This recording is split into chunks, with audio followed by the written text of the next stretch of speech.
ஏற்கனவே எழுந்த குரலே அந்த பாராளுமன்றத்தின் சுவர்களிலே பதிந்திருக்கின்றன.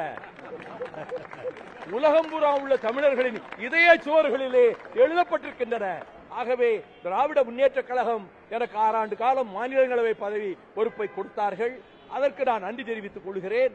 நாங்கள் பெரிய அளவிலே திராவிட இயக்கத்துக்கு வந்திருக்கிற ஆபத்துக்கள் இந்துத்துவ சக்திகளால், சனாதன சக்திகளால் இன்று ஏற்பட்டு வருகிற ஆபத்துக்களை தகர்க்க வேண்டும், தடுக்க வேண்டும், உடைக்க வேண்டும், திராவிட இயக்கத்தை பாதுகாக்க வேண்டும் என்ற உணர்வோடுதான் நாங்கள் ஒரு விதமாக அனைவரும் சேர்ந்து முடிவெடுத்து அதற்கு நம்முடைய பலத்தை, நம்முடைய தோழர்களினுடைய பக்கபலத்தை திராவிட முன்னேற்ற கழகத்துக்கு தருவதுதான் இந்த ஆபத்துக்களை தடுப்பதற்கு நாம் நம்முடைய கடமையை, தந்தை பெரியார் அறிஞர் அண்ணாவளியிலே வந்த நம்முடைய கடமையை செய்தவர்கள் ஆவோம் என்று முடிவெடுத்துத்தான் திராவிட முன்னேற்ற கழகத்தோடு நாங்கள் உடன்பாடு கண்டோம்.